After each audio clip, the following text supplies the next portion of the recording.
In 1899, an African American was born in Topeka, Kansas, who would grow up to be a leading figure in the Harlem Renaissance, or also known as the Roaring Twenties.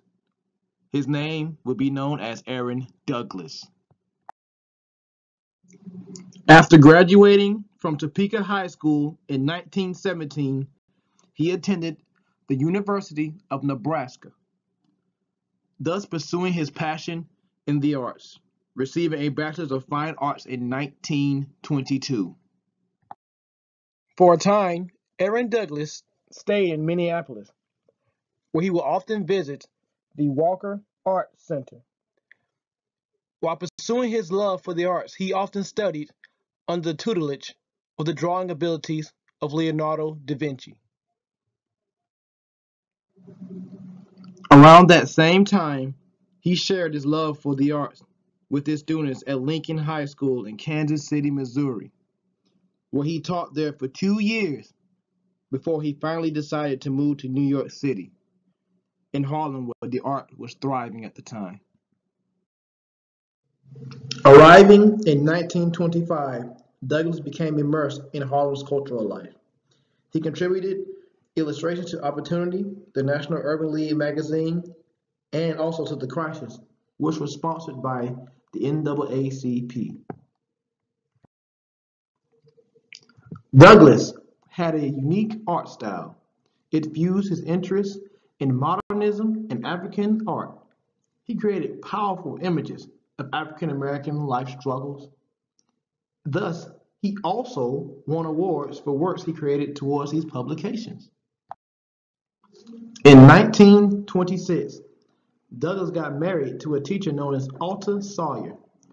The couple's home became a mecca, or a meeting place, for the likes of Langston Hughes, W.E.B. Du Bois, and other powerful African Americans, all taking place in the early 1900s. Sadijo was illustrated. It is an ink and graphite on wove paper. It is a 16 by 9 inch, and this was one of the earliest works of the African American modernist known as Aaron Douglas. Scene in pink and black is a gouache on paper mounted. It is a 7.38 by 5.25 inch. It is in the era known as the Harlem Renaissance, modern art, also known as the Roaring Twenties, by the African American modernist Aaron Douglas. In 1933, the founding of Chicago was illustrated. It is a gouache on paperboard. It is a 14:3:4 ratio to a 12:3:8 ratio. It currently resides in the Spencer Museum of Art in the University of Kansas. In 1934, this piece known as Aspects of a Negro Life, Slavery Through Reconstruction was created. It is a 1350 by 700 inch. It is also an oil on canvas and today resides in the New York Public Library.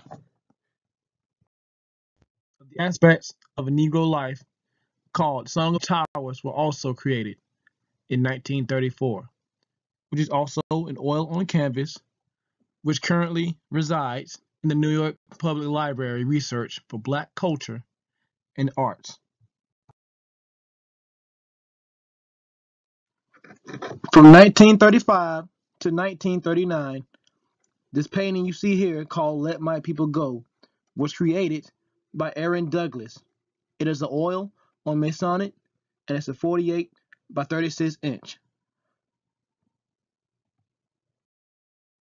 This piece, known as Aspiration, was created in 1936 for the Texas Centennial of 1936, which depicts the historical progression from slavery to freedom and also geographical progression. It is an oil on canvas. In 1938, Boy with Toy Plane was created by Aaron Douglas.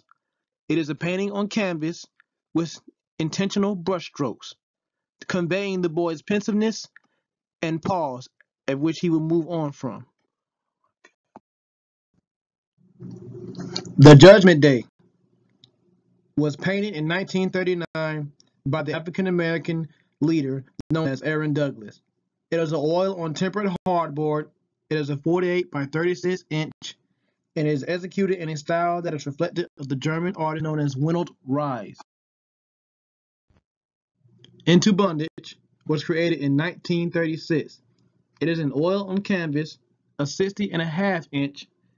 It is currently in the Corcoran collection and is made by the African-American modernist Aaron Douglas. And in this picture, it shows a glimmer of hope through oppression.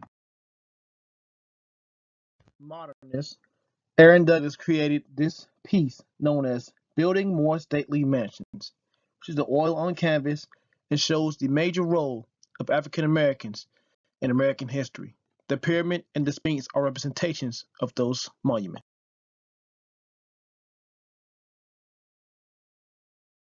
The Negro Speaks Rivers was illustrated in 1941. It's a pen and ink on paper, and in this illustration, Douglas pays homage to the late great poet Langston Hughes.